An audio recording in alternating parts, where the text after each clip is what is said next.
You are on the record. Okay, so today is the day of top fives, right? So the theme is top fives, and we're gonna do three top five lists. The first one is kind of fun. It's the top five words to drop from your vocabulary if you want to sell more real estate. The second one was something that Brendan prompted at the last meeting, and that is the top five reasons why a seller would want to pay a buyer's agent commission. And look, we don't know what we're going to call it yet. Like nobody knows what we're going to call it yet. So, over the course of the next few months, the words might change, but I think the concept will be um, initially the same. So we might have to change the words and we might have to tweak it, but the concepts will all still be good. And then the last one, if we have time, it'll be the top five specific actions to take to guarantee a transaction in the next 30 days. And what I didn't put in the notes is these are the top five specific actions you can take to guarantee a transaction in the next 30 days on a budget, right? These are things that cost very little money. We all know that you could go out and drop a ton of cash on lead gen or something. But if you want to get a transaction going and you don't want to break the bank, what are my suggestions of having you do that? So let me see if I change my view there. That's better. So let's get going. Let me see if I can't share a screen so it's a little more no, I don't want that. It's a little more fun that way. So we'll do share screen. Oh, there's Cindy. Admit. Hi, Cindy. If you can hear me. Desktop. Share. We go here. All right, here we go. So everybody see that? The top five words you want to drop from your vocabulary in parentheses if you want to sell more real estate. Okay.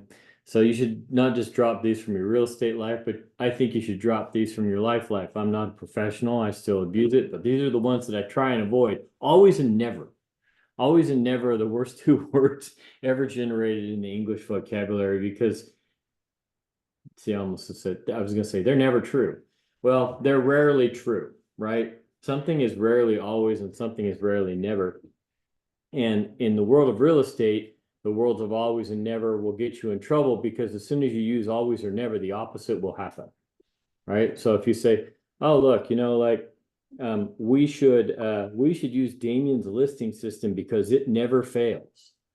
Yeah, it does. 2% of the time it doesn't work out, and the moment that you say never fails, it won't work out. The second one that I think you should avoid at all costs is the word can't. There's no such thing. It's not can't. Anytime you feel like saying can't, you should just substitute the word won't because that's what you really mean. Okay. Unless we're talking about playing one-on-one with LeBron or doing something, having the same, driving a golf ball the same distance as Rory. It's not a matter of can't. It's just a matter of won't. Okay. The third one that I think is just completely demoralizing and will take every bit of your gusto every single time is if you get into using the word should. Okay, what should really means is you say I should be doing this or they should be doing that or any variation of that. It just means that you're angry and you're setting yourself up for disappointment and you're banking on something that isn't happening and you're wishing for a different result rather than working for a different result or making moves towards a different result. Should's just a giant cop-out excuse word that is no good for anybody. Number four is the word but. My favorite quote in the entire history of quotes, and I'm pretty sure who's in here, all you guys can handle it, is everything after the but is shit. Okay? So every time somebody says to you ABC but, everything after the word but is garbage, shit, and a lie, right? It has no relevance to anything. So if you find yourself saying, well, I think we should be able to accomplish this goal, but everything after that word is crap. And whether or not the person that you're speaking to understands that that's what's happening it sends that message to them subconsciously, and and pretty soon they start to lose confidence in you. They might start to think you're being dishonest with them or disingenuous. Don't use that word. Okay. So make statements, ask questions, never qualify your statements or try to protect yourself or try to protect your statements by using the word but. And the fifth is the word deserve. Every time I hear somebody use the word deserve, I want to throw up. Nobody deserves anything. That word should be eliminated from the vocabulary of the English language, period. It's an word. What's that? Oh, am I not muted? I said I just used that today for my daughter. She deserves a new house. No, she doesn't. Oh, sorry. How do I unmute myself? Oh no. No, she doesn't. Yeah, I think. Yeah, there is no deserve. Nobody deserves anything. You know, there's sure we may be in a position to where we've earned something, or to where, you know, it would be nice to be the recipient of something, but deserve is a very, very dangerous word, particularly if you're using it for yourself. I deserve this. I deserve that. I've worked hard. I deserve a break. You know, blah, blah, blah, blah, blah, blah, blah, blah, blah. All of those things should be avoided. So take it for what it's worth. I am not, you know, I don't claim to be right all the time, but this is my take on how you're going to sell more real estate and the words you should stop using if you want to do that. Any questions or comments? Anybody want to argue with me? I'm ready. No? Make sure nobody's waiting to get in. All right, good. Okay, let's go to Brendan's topic. This one is pretty important. So, as we move into a changing landscape, and I mean, you guys are probably getting this. If you're not, you're going to be getting it soon, but I'm getting it literally all the time now. And that is that almost everybody, whether they're buying or selling, has got this idea in their head that nobody has to pay commissions anymore. And I think that's because all of the headlines have been, you know, 6% real estate commissions, a thing of the past. You know, NAR, the federal government or the lawsuit or whatever has saved the consumer from paying these exorbitant mandatory fees that we've been charging for all these years. Our president held a press conference in which he said that the NAR, this is great, the NAR, in cooperation with the administration, and this is not a political statement, by the way. I don't talk politics with work, but this will just show you how much information tweak is going on. And I'm not quoting him exactly, but he basically said that the administration, in conjunction with the NAR, had just passed the most comprehensive legislation in the history of real estate, crushing the mandatory commissions imposed by the industry, therefore making it possible for thousands of homeowners to be able to buy a home when they couldn't before. He actually said that. All right. It's not legislation, number one, it's a lawsuit. NAR didn't enact it, number two, they were the defendant. Okay. Fees have never been mandatory. Commissions have never been mandatory. They've always been negotiable and they've always been optional. Okay. Except we said you had to pay something that could have been $1. I've said that before. And, you know, we haven't suddenly made it possible for thousands of people that couldn't buy a home before to be able to buy a home now. Because, in fact, quite the opposite, right? Where commissions were typically and traditionally paid for by the seller 100% of the time. Therefore, that commission wasn't a part of any buyer's loan qualification matrix, where now it could be. So how is it that we made this change, this sweeping change that has suddenly made it possible for thousands of Americans to afford a home that couldn't afford it yesterday? But my point is this: people are hearing this, right? They're hearing this. So they're going to start to say to you, well, what about this? Well, what about that? Well, what we're going to focus on with this conversation right here is you're sitting down with the seller. You're talking about listing a property. The seller's watched the news or read the magazines or done all of those things. And the seller says, hey, I heard that we don't have to pay the buyer's agent's commission anymore. Is that true? Because I don't want to pay it. Okay, where do we go from there?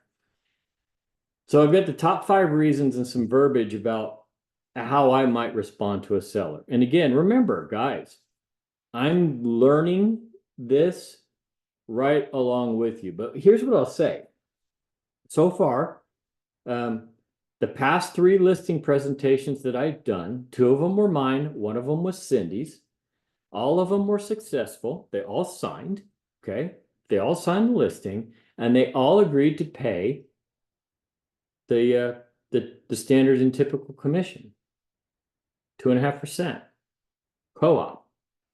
In fact, Cindy, correct me if I'm wrong, but I don't even think that the commission conversation ever came up in that last listing presentation, did it? No, because when we were going to list last year, when we went to lunch, they asked me what my commission would be, and I told them 5%. So it just stuck with that the whole way Yes. through. Yeah. Yes. Yeah. So I guess the moral of the story there is, thanks, Cindy. I guess the moral of the story there is don't bring it up if it don't come up. Respond to it if you need to respond to it. But here we go. So seller says, why should I do this? Number 1, the reality is in our area that not much has changed other than what we're calling the compensation. And this is true. Okay. Talking to a lot of people, a lot of agents, a lot of brokers over the past couple of weeks about like, hey, what are you planning on doing here? And the general answer is not a lot. We're probably going to change what we call it because we have to. Okay. We don't know for sure what we're going to call it yet because we haven't as an industry decided. And we're kind of waiting for NAR's guidance on that and MLS's guidance on that. But the general theme is, or the general movement is, we're going to continue to ask that sellers offer compensation. Again, we don't know what we're going to call it. We know that we're not going to be able to call it a co-op commission, and that spot in the MLS is not going to be able to say co-op commission. We know that we're not going to be able to demand that the full commission go to the listing brokerage and that the listing brokerage then disperse part of the commission to the selling brokerage. We know that we're not going to be able to do that. The 2 biggest movements right now are that there'll actually be a new MLS field that's called seller concession. And that's generally expressed as a percentage, or seller credits, again, generally expressed as a percentage, and that those concessions or offered credits will be written also into the purchase agreement and therefore negotiable, right? So that is a little different. Now, they were always negotiable before, but no one ever talked about it. Now it's going to be clearly negotiable. I'll give you an example. All right, I've got a buyer. I see on the new world that the MLS is offering a 2.5% seller concession for purposes of paying a buyer's agent's commission. Okay, so I write my offer. Just because the MLS says that, it's not automatic. Okay, I have to write in there in the additional financing terms, seller to credit buyer 2.5% for the purposes of buyer to pay buyer's agent commission. I have to write that in there. I submit it. They can counter that. Okay, they can counter that. So all the talking that we'd be doing about having to be better at negotiation and have better skills and do those things better, they still apply, even if nothing changes and the seller's compensation is still being offered in another form. Understand that it's going to be easily negotiable in counter offers. So again, you're going to have to be better at negotiating counters to make sure that that credit's maintained. Right? Make sense? That's number 1. Number 2 that I would tell a seller is that participation or an offer of participation sets a tone and sends a message of cooperation. Right? So think about that. We're getting ready to, again, I've got a buyer. We're getting ready to write an offer. everybody knows what's been happening to buyers over the past 3 years, 4 years, and not much has changed. They're getting beat down every step of the way, right? They're getting beat down when they start the process and they go to apply for a pre-qual or to get a pre-qual on a mortgage. The mortgage guy's just beating the hell out of them, asking for everything, telling them, well, I know that Zillow told you you could qualify for 500,000, but the reality is that you qualify for 300,000. Oh, by the way, I need you to pay off this credit card and this credit card to get that 300,000. And oh, by the way, in order to do that, our closing costs are going to blow up the whole deal. So I need you to go out and get a gift letter from mom and dad for $120,000 or $10,000 or whatever. And by the way, I need their account number and their account statement. And they're just pissed. They're getting beat up there. Then they go out, they finally get the pre-qual, they go out and they start looking for housing. And they see all of like 2 houses to choose from, along with the 75 other buyers that are looking at the same 2 houses. So they get beat down there. And then they go through all that and they finally find something that they like. Picture this. They finally find something that they like and they sit down with their agent and they say, okay, let's buy this house. And the agent says, great, let's look at putting the offer together. Oh, by the way, they're not offering any kind of cooperation. So now you and I need to refresh that conversation we had when we signed our buyer broker agreement form. That's, you're going to have to pay me at 2.5%. I'm going to need another 12 grand from you. It doesn't set the right tone, right? All of a sudden now, instead of like, hey, we want to buy this house, they're like, well, I don't know. Here we go again. Okay. Knowing that they're not going to have to find a way to pay their agent is going to encourage the potential buyer to pursue the property, and it's going to put them in a position to pay more. We'll get down to that a little bit more at the bottom. Okay. We want to put them in a position to pay more. If you watch the video I did about the listing presentations, you understand that. We always need to be putting our buyers in the position to pay more in case you run into a listing agent like me. Okay. Number 3, finance has not had a chance to catch up to everything that's going on. Now we know, because we've talked about, that the NAR is going to get with Fannie, Freddie, Ginnie, Penny, FHA, VA, Calvet, pick an acronym. Okay. They're going to get with all these guys and figure out how we finance a potential commission into a buyer's loan principal, without blowing up their DTI and their LTV calculation. We know that's going to happen, but it hasn't happened yet. So I might say something like, this might change in the future, but at this point in time, buyers don't have the ability to finance any potential commission to their agent. And so we're going to dequalify them by forcing them to do that. And we could literally push our best offer out the door and down the road because suddenly they no longer qualify for our purchase price. Offering the cooperation, taking it off the table, keeps their loan qualifications intact, keeps them viable. Number 4 is my favorite. Unfortunately, some agents just are not good at their job. I said that 6 times last week. Okay. That was my answer to various questions. Why the hell is the listing agent doing this? Well, unfortunately, some agents are not that good at their job. Okay. The truth is that many agents will not have the ability, the confidence, or the knowledge to negotiate and make a possible commission and get a possible commission from their buyer client. They won't be able to explain how they can get that paid. They won't be able to explain options to them. They won't be able to do any of that. Okay. And keep in mind, still, even in a worst case scenario, only half of the inventory available is probably not going to offer a co-op, right? I say co-op, but we can't call it that. So what happens is they're going to start steering away. They're going to steer away from anything that they're going to have to work for their money, or that they might have to ask for their money in another way. They're going to steer away from that. They're just going to show whoever is offering the concession or the credit or whatever, and we're going to reduce traffic. Right? Again, I'm a listing agent. I'm talking to my seller about why we want to do this. The big component in my plan of how I get you the most money is traffic.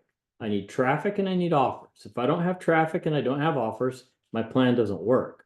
So we can't eliminate traffic. Okay. And number 5, this one gets a little cranial, but man, is it true. Think about this. Chances are good that you'll pay it even if you don't pay it. But who really pays? Okay. Ultimately, in every transaction, proceeds are going to be reduced one way or the other. All right. If the seller offers some kind of credit or concession, the the gross proceeds are going to be reduced. Okay.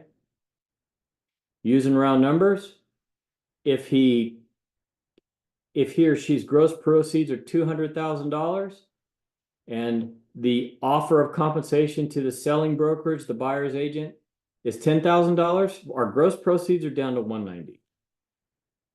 All right.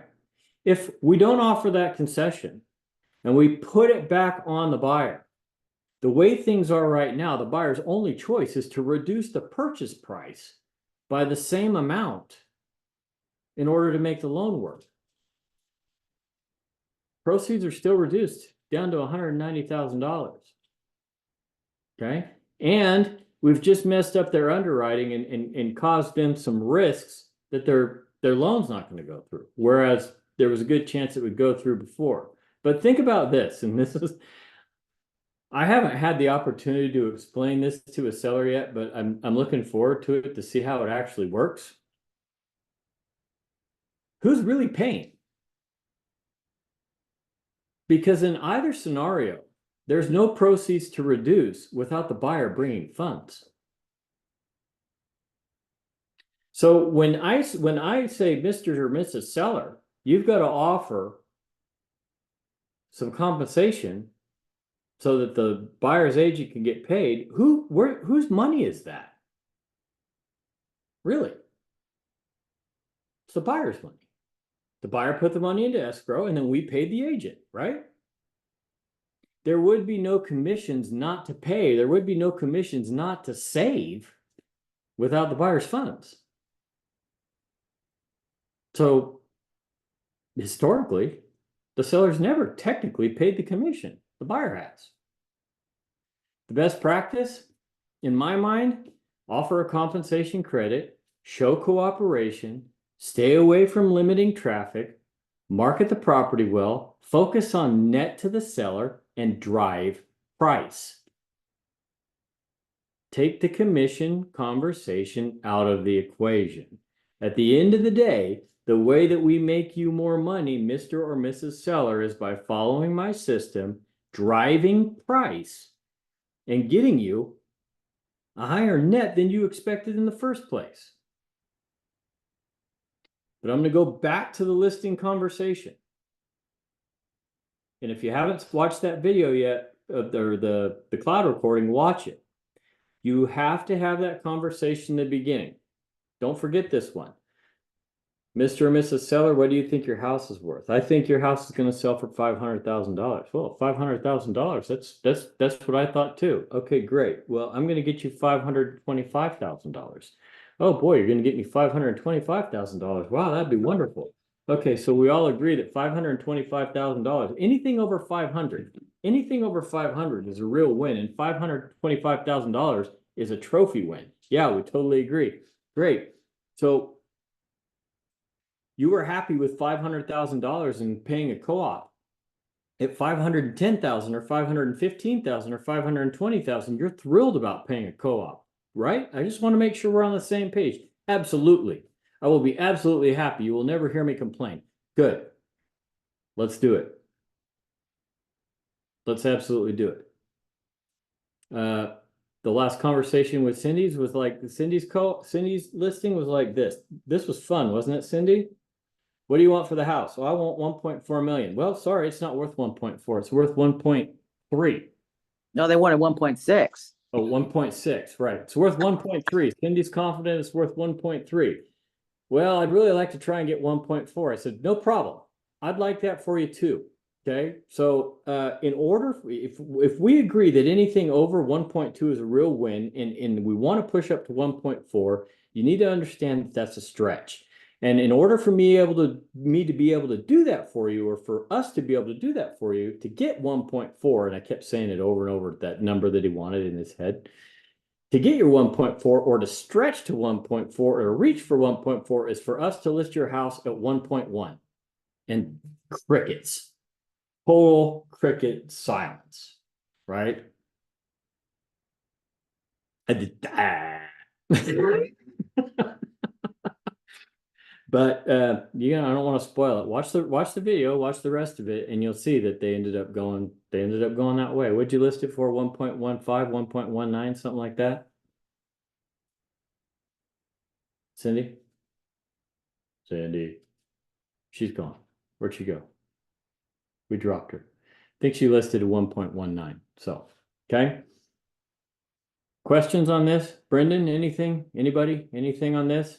Why should I, the seller, pay the buyer's agent's commission? No questions on this. But yeah, I have some follow-up stuff in general, but you have to go on to the next topic. I think you have the best top five. Okay. If nobody else has questions. Yeah, next one I have, this is the top 5 specific actions to take to get a transaction in the next 30 days at very little cost. Okay, I will qualify this by saying none of it's any fun. Okay. In real estate lead generation, you have 2 choices: fun and not fun. Fun costs money, not fun doesn't. Okay. So, number 1, pick up the phone and call every single transaction you processed in 2022 and 2023. Do not be generic. Cite a specific occurrence that prompted you to call them and tell a story. Then ask how things are going and how they've been. Let me give you an example. Don't do this. Ever. Not just in this situation, ever. My favorite phrase. Oh, yeah. Hey, Joe. How you doing? Oh, I'm good. Damian, how are you? Hey, I'm great. I'm just calling to check in. No. As soon as you say I'm calling to check in, what does Joe think? What do you want? What do you want? What are you selling me? Right? No, I don't want to sell my house. No. Rather than that, hey, Joe, it's Damian. How you doing? Hey, Damian, I'm good. How are you? I'm good. Hey, listen, man. I just ran over a squirrel, and it reminded me of the time that we were out looking at property for you, and those 3 squirrels ran across the road, and we got 2 of them. Do you remember that? Oh, yeah, man, I remember that. Yeah, it was great. I know, man. It was great. That's one of my best memories in real estate. And I saw it happen. I just had to call you. It made me think about you and your crazy ass wife. And so I just wanted to call and say hi. So tell me, man, how you been? How's it going? Right? Joe is not on guard anymore. Joe is my friend, right? Joe has bonded. We've brought up a great memory. Squirrel killing. Something that we bonded over, and he's off guard. We're going to chat a little bit. I'm not going to mention real estate. I'm not going to do it. Not one word. Unless he asks me, then I'll answer his question. But I'm not going to bring it up. All right, man. Well, it was good talking to you. Sorry to bug you. I know you're busy. I just saw it. I had to call you. It made me think about you. I'm glad you guys are doing well. All right, Damian, you too, man. Take it easy. All right. See you later. Hang up the phone. 10 days later, I'm going to text him. Hey, Joe, it was so good talking to you the other day. Listen, do you know anybody that's been talking about or even hinting about selling? Because I got a real inventory problem, and I need some inventory similar to your neighborhood. Do you know anybody that's looking? Let me know. That's it. That's all you got to do. That's all you got to do, right? Now, why are we doing it? We're not doing it for Joe. Okay. We know Joe loves his house. We know that if Joe wanted to sell his house or was thinking about selling his house, he would have called us. All right. We know that. We're doing it for the 3 people that Joe runs into in the next 10 days. That's who we're doing it for. We're planting the seed. Okay. We're making him laugh. We're making him remember something so that he's got his radar on, whether he knows it or not. And anytime he hears anybody breathe the word real estate, we're going to come into his mind. That's why we're doing it. And then we're going to follow up with him a little bit later, and we're going to turn him into one of our hunters, right? He's going to actually go out and look for business for us. And it might not be a listing. It might be a buyer client. You know, wow, we've been trying to buy a house and our agent's horrible. Oh, you know what? You should call Damian. He's a good guy. We killed squirrels together. Okay. Number 2, go buy yourself some cards. You can get them at the dollar store, which I saw in the news today is more like the $7 store now. But go buy some cards, inexpensive cards, something nice on the front, no big deal, blank on the inside, and mail at the post office with a stamp. Mail everybody in your sphere of influence a card that says happy spring, something like that. So on the inside, you're going to write something like, happy spring, I'm wishing you the best this year, been thinking about you, Damian. Done. Do not write, happy spring, I've been thinking about you. Feel free to reach out anytime with any questions that you might have. No. Okay. Hey, how you doing? You're on my mind. I'm your guy. Without saying that, put it in the mail, send it. Handwrite the card, handwrite the envelope. No labels, no computer. Yeah, I know your computer can build labels. No. Handwrite it, handwrite the card, handwrite the envelope. If you've got something fun to put inside, I know Jessica's got all these little magnets that she ordered. She ordered like 7,000 magnets. Okay, throw the magnet in there. Damian, can I throw my business card in there? Sure. Don't put it in the card, put it in the envelope. Okay? Put it in the envelope. So that way when they pull out the card, it's clean, it's nice, it's personal, and oh, there's something else. Oh, it's a card. You don't want them to open the card and have the business card fall out. Like, oh, you're just trying to sell me something. Okay? Number 3, this is everybody's favorite. Post every single day on social media. Make it real estate or local business related. And I'm going to get more detailed about that, but don't sell. Okay. For example, if you don't want to go out and stomp around, you can Google like the most awesome houses in America or whatever and find something really cool about a house. Like I'm envisioning some house with a massive window wall, right? Or a really cool staircase, or the biggest, brightest, most amazing kitchen you've ever seen. And grab that and post it and say something like, dream kitchen. Can you imagine cooking in here? Hashtag whatever, send. Okay. Or take a picture inside your favorite place to grab a burger or a sandwich that's local. Make a post about that. Okay. You're not selling as much as you are featuring. Your real estate related post isn't selling as much as it is talking about what's cool in housing. It's got images and things that grab people's attention.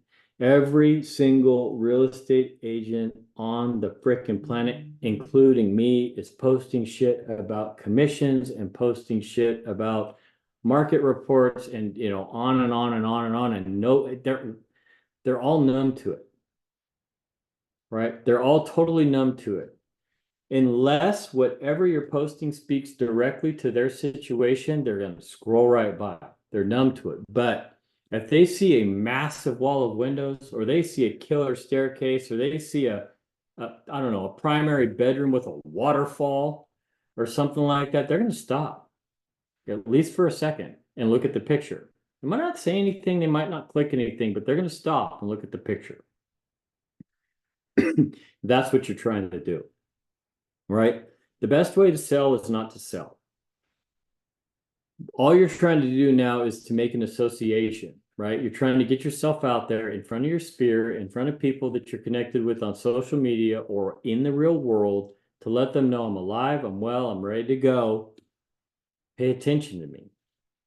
Okay. Number 4, find quality listings that are staged and present well, but probably aren't selling due to price. You know what kind of listing I'm describing? Perfect house, perfect photos, perfect video, perfect staging, perfect everything, sitting on the market because it's listed at 900 and it really should be listed at 825. That one. Okay. Call the listing agent, ask them if you can hold it open. You know what they're going to say? Absolutely. Yes. Because they're tired of doing it and their seller expects them to have 4 open houses a week. Okay. They're going to say absolutely yes. Okay. Host it, but don't host it unprepared. Number 1, dress like it's a job interview because that's what it is. You're going out to recruit clients. Sure, maybe you'll sell the house, but maybe you won't. What you're really doing there is recruiting clients, adding to your book, adding to your sphere. Okay. Make sure they take you seriously. Okay.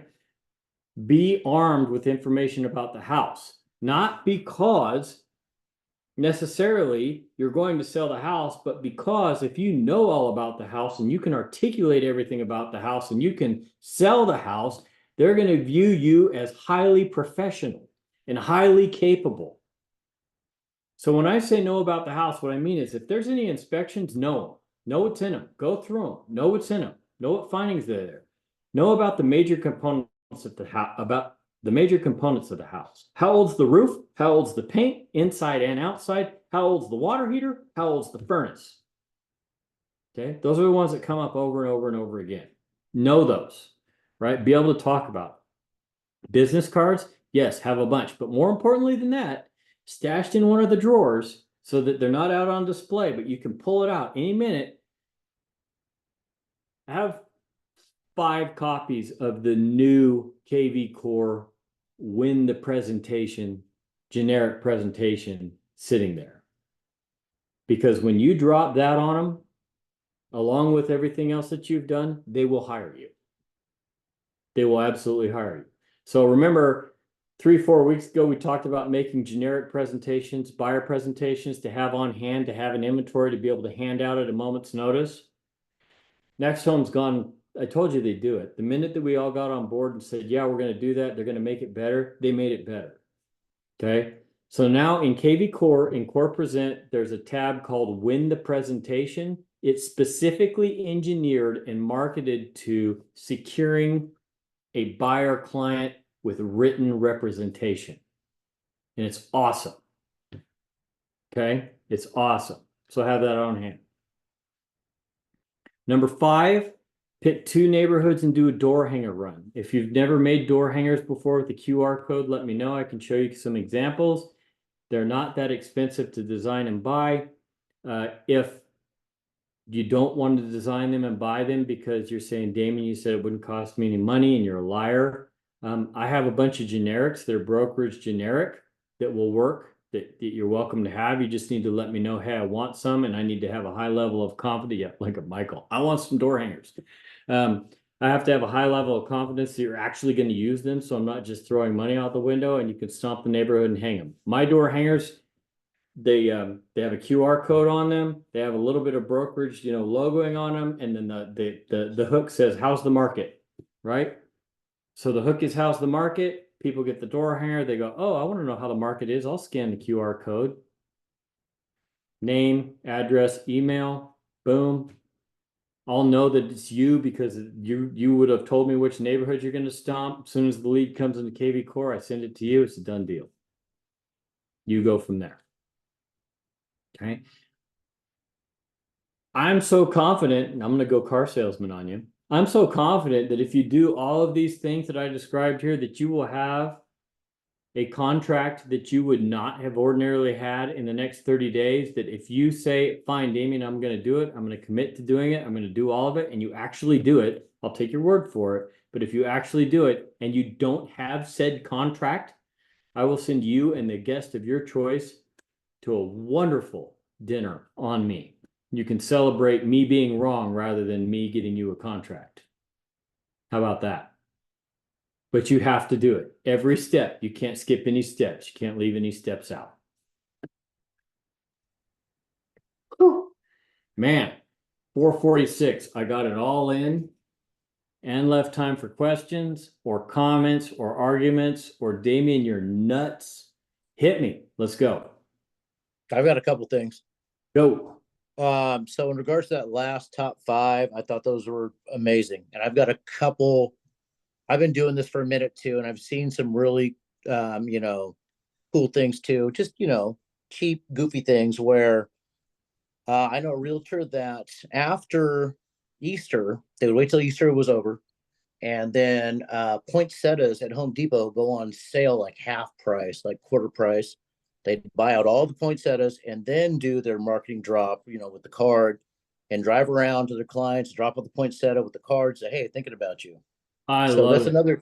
another cheap way, great way to get in front of people and just kind of say, "Hey, I'm thinking about you." And people, they really do. When you drop off something like that, a plant, it means a lot to them. It's different than an email. It's different than a phone call even. Yep. You're going out of your way for them. Let's see. The other thing I had too, back on that same vein, is if you're an open house, you're doing an open house, and you're one of the things you can do when people are coming through there, have your laptop up, go into the open house knowing about another listing in the area. Go, "Hey, have you seen this one?" And if they haven't, you pull it up, and all of a sudden you're a rock star. Like, "Oh no, I didn't see that. Hey, you want to go see it after I close down my open house?" So that's a good one too. I've got a couple sales off of that one right there as well too. Yeah, Uh, uh, let me interrupt you real quick, Brendan. Go ahead. If you don't know, Brendan's probably done more open houses than anybody in the entire industry. Like, I used to do 5 open houses a weekend. yeah, And it got me started. It was great. I got a lot of business, but then I burnt out, and now I don't want to do them. I know I need to, but I just like, no, I don't want to do it. So you have to be engaged. You have to be there and be engaged and ready to work. Just like Damian's saying, it's like a job interview. If you're not going to go there and be serious and go, "Hey, I want this job," then what's the point of being there? right. So, but those are all, things that can definitely work during the open houses. Social media things. If Damian or Cindy, somebody has a listing, go tour that listing, or even around town, go tour that listing and put that great picture on there that people are going to clamor about. And people sometimes will call you just going, "Oh, that was a really cool house." Doesn't have to be yours. Doesn't have to be, your listing. But if you have some something on there, somebody might go, "I didn't know you were this active. Or I didn't know you had that listing." They think you're the listing agent for that. Yeah, Mike, Um, I want to tag onto that one too, Brent. If you look at my social media feed, the last 3 posts of listings that I made for open houses were not my listing. It was Tyler's. yep, yep. So I don't be afraid to do that for content. Yep. I think that's all I had for that part of your last 5, which I thought were great. Those were really good. I've been doing this for 10 years now, and that kind of refreshed me and let me know, okay, there's some stuff here that I'm not doing that I should be doing and I could do and do better, or just go back to basics that I know and get some business going. The way I see it is, I think that some of those things, those are things that we used to do, kind of just automatically years and years and years ago before the flood of tech. And I think at this point in time, with the way that the world's going, they'll be even more effective and more refreshing because nobody does it anymore. They rely on tech. Nobody calls anymore. They text. Nobody sends cards anymore with writing on them. They send, something that's electronic. So, hell, if you show up with a written card and a poinsettia, I don't think anybody's doing that. Not anymore. They probably send them a virtual poinsettia. Like, Look at that. Look at the price on the poinsettia too right now. wait till after Easter, man. You're gonna have a great little run there. Yeah, yeah, for sure. Awesome. Awesome add-ons, Brent. Thank you. Off that point, I've got a couple things I'd like to share that I've been seeing just in the market in general that I thought were interesting. So talking about how buyers agents get paid, concessions. This is a ripple effect that's going to happen, that's happening through the whole industry. Appraisers are even talking about this and going, do you know that we have to report concessions on our appraisal? So it changes everything. Everybody's thinking about this. We're at a spot where everybody's still trying to figure it out. Even appraisers. I mean, I didn't even think about that until just this last week. Yep. So it's had this major effect, and so I think that we're all going to figure it out. But just know we're all in this together. The whole industry. It's not Yep. just us. Yep. We got to be willing to kind of, we can have the best plan, and we do. We have some great plans, and we have some great ideas, and we have some great tools. But we could be talking in September and be scrapping all of it because it went a completely different direction. So we don't know that that's not going to happen. You're absolutely right. The last thing I have is this is in regards to, and this is not as prevalent as it used to be, but eBuyer, right? Like Zillow had this eBuyer program, Open Door, Purple Bricks, whatever, all these different places that are eBuyers. There was somebody that I talked to that just had a listing in Sacramento, and they were talking to Open Door, Purple Bricks about this cash sale, cash offer. And because they wanted to get out of there, move out of state. So they just wanted this cash offer and move on. So this listing agent went on the appointment and did all the numbers and figured out that even with the 5% co-op concession, whatever you want to call it, they were still able to deliver more money in the seller's pocket than a cash buyer program. So we're still the best thing going. We're still going to make the seller more money than the alternative out there, I think. Absolutely. And I think we have to kind of be, I don't want to say aggressive, but we have to be adamant and articulate about that. We have to tell them point blank, if you use an e-buying company, you're not going to make the same money. If you use another agent that doesn't use the same methodology as I do, you're not going to make as much money. If you don't offer a buyer co-op, you are not going to make as much money on the property. You're not going to make as much money. Let's focus on the net, not the bits and pieces of it. Let's focus on the net. Yep. That's all I've got. Good stuff. Good stuff. Good ads. Good stuff. Anybody else? No? All right. Well, even with all of the rapport back and forth, we're at 4:54. We're still on budget with time. Everybody go out and sell a bunch of real estate except for Brendan. Brendan, have a good time. Start selling a bunch of real estate again tomorrow. All right. And I'll see y'all later. I'm going to hang up now. Take care. Bye.